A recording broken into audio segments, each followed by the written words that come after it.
to the Iowa 80 Trucking Museum and the 37th Annual Walcott Truckers Jamboree. I'd like to thank all of you for your many years of support for the Jamboree, Iowa 80 Truck Stop, and the Iowa 80 Trucking Museum. You've all been very kind to us as friends, customers, and donors to the museum. Today we're here to celebrate the 100th birthday of our 1916 Mack AC, serial number 7000. This truck was the very first Mack AC produced of the 40,299 made from 1916 to 1938. I can give you a little history on the truck. Fortunately, we know quite a bit about this truck due to the fact that it's mainly been in museums most of its life. It was sold new in January 1916 off the floor of the Boston Auto Show. It was sold to Boston Ice Company for $3,400, which I imagine at the time was quite a bit of money. Boston Ice used the truck for several years and traded it back to Boston Mack branch, and there it was used for parts delivery and snow plowing. And after a while, they just parked it in the corner of a shop and left it. And then the second owner was a man named Robert Weiss. And Mr. Weiss worked for a man who owned an LJ Mack. And when the LJ needed parts, he was sent down to get them. And he always saw this truck parked in a corner. And he kept pestering the salesman to try and buy it. And finally the salesman had enough of him pestering him and called the New York branch to see if he could sell it. And for $100, the truck was his.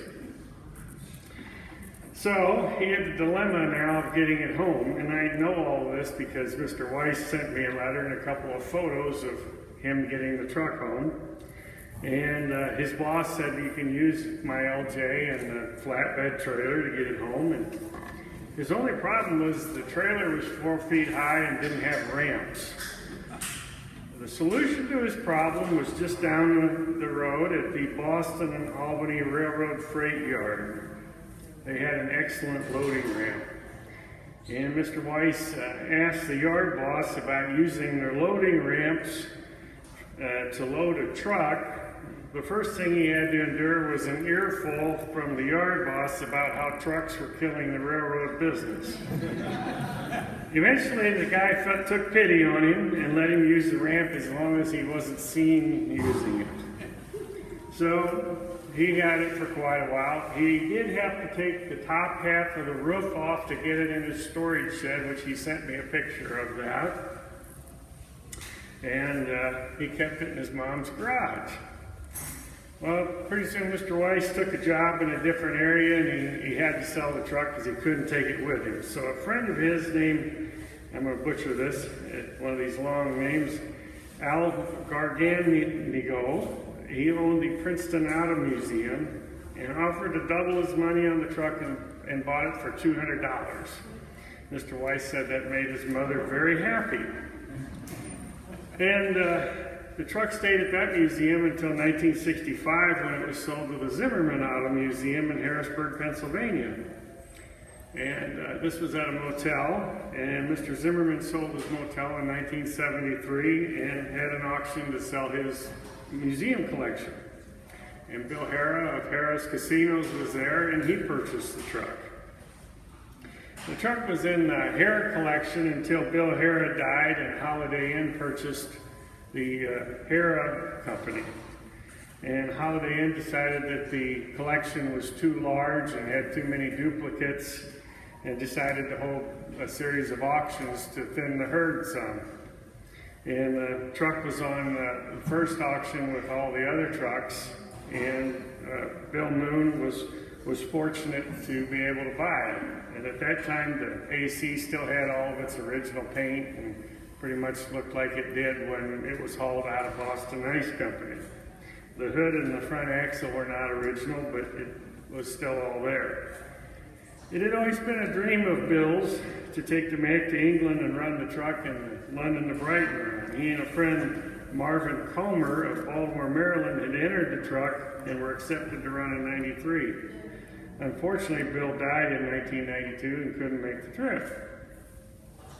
Now, it was decided that we would do this anyway, and Marv's wife was a travel agent, so we took the truck to Baltimore, and in there the truck was put on a ship for England. And for those who are not familiar with London to Brighton Run, it's an annual event in England, in London, and it's 60 miles long, and it runs from Hyde Park in London to a seaside town called Brighton. And this run commemorates the Emancipation Run of November 14th, 1896, which celebrated the passing into law the Locomotives of the Highway Act that was raised the speed limit for light locomotives, which is what trucks were called back then, from 4 miles an hour to 14 miles an hour, and also removed the need for a man on foot carrying a red flag to precede motorized vehicles.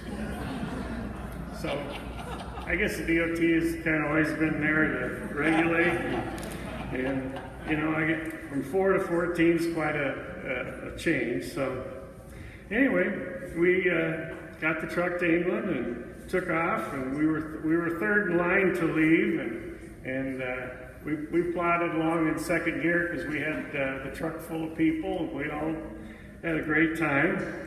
But it is kind of embarrassing to be passed by steam-powered vehicles and motorized bicycles, I will tell you that. The crowds all along the way loved the truck and loved the fact that we brought it all the way from the United States to do this. And then it was destined to be shipped back. And I believe that my mother-in-law, Carolyn, never thought the truck was going to be seen again, as she would ask me every single day if the truck was back. And I think that she thought the ship that it was on had sunk, and we just weren't telling her. We wouldn't do that. So you have no idea. It was about 3 months before we got it back. It was sitting on some dock in New York. I told you she was worried. By 2001, the 1916 paint was giving up the ghost, and we thought this truck needed to be restored, and so we sent it to Tom Spencer in Pennsylvania, who specialized in AC restorations, and it was completed in 2002, and here it is.